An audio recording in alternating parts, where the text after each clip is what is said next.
Kotanchenai Blumenthal பகுதியில் இடம்பெற்ற துப்பாக்கிச்சூட்டு சம்பவத்துடன் தொடர்புடைய சந்தேக நபர் ஒருவர் அடையாளம் காணப்பட்டுள்ளதுடன் அதற்காக பயன்படுத்தப்பட்ட காரும் அடையாளம் காணப்பட்டுள்ளது. இது தொடர்பான விசாரணைகளை குற்றப்புலனாய்வு திணைக்களம் முன்னெடுப்பதாக போலீசார் குறிப்பிட்டனர். துப்பாக்கிச்சூட்டை மேற்கொள்வதற்காக சந்தேக நபர்கள் KX3149 என்ற இலக்கத்துடனான கருப்பு நிற ஹைபிரிட் ரக கார் ஒன்றில் வந்துள்ளமை தெரிய வந்துள்ளதாக போலீசார் தெரிவித்தனர். இது தொடர்பான விசாரணைகள் தற்போது முன்னெடுக்கப்பட்டுள்ளதாக போலீசார் குறிப்பிட்டனர். விதானகமகே அமில என்ற நபர் இந்த சம்பவம் தொடர்பில் சந்தேகத்தின் பேரில் கைது செய்யப்பட்டுள்ளதாக போலீசார் குறிப்பிடுகின்றனர். கடந்த 6ஆம் தேதி புதுக்கடை நீதிமன்ற கட்டட தொகுதிக்கு முன்பாக உள்ள வீதியில் ஒருவரை அழைத்து சென்ற சம்பவம் தொடர்பில் பதிவாகியது.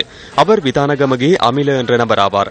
அவரை தடுத்து வைத்து குற்றப்புலனாய்வு திணைக்களத்தினர் விசாரணை முன்னெடுத்து வருகின்றனர். விதானகமகே அமில என்பவர் 28 வயதான ஒருவர். அவர் உடற்கூற்று ஆலோசகராக பணிபுரிகின்றார். அவர் திருமணம் செய்துள்ளார். அவருக்கு 1.5 வயது குழந்தை ஒன்று உள்ளது. இன்னும் சில தினங்களுக்குள் இந்த விசாரணையை வெற்றிகரமாக நிறைவு செய்வதற்கு நாம் எண்ணியுள்ளோம். கைது செய்யப்பட்ட சந்தேக நபர் தெரிவித்த தகவலுக்கு அமைய இந்த துப்பாக்கி சூட்டுடன் தொடர்புடைய பிரதான சந்தேக நபர்கள் மற்றும் அதற்கு பயன்படுத்தப்பட்ட ஆயுதங்களை கண்டுபிடிப்பதற்கான விசாரணைகள் முன்னெடுக்கப்படுவதாக போலீசார் தெரிவித்தனர்.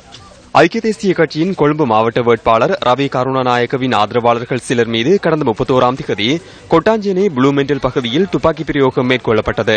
இந்த துப்பாக்கிச் சூட்டில் 2 உயிரிழந்ததுடன் 11 பேர் காயமடைந்தனர்.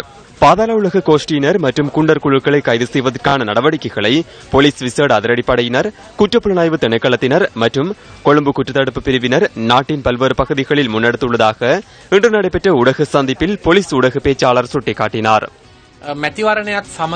தேர்தல் அறிவிக்கப்பட்டதை அடுத்து பல்வேறு பாதாள உலக கோஷ்டியினர் செயற்பட்டு வருவதாக தகவல்கள் பதிவாகின. அவ்வாறான நபர்களை உடனடியாக கைது செய்வதற்கு நடவடிக்கை எடுக்குமாறு போலீஸ் மா அதிபர் அந்தந்த பகுதிகளுக்கு பொறுப்பான சிரேஷ்ட பிரதி போலீஸ் மா அதிபர்களுக்கு தற்போது ஆலோசனை வழங்கியுள்ளார்.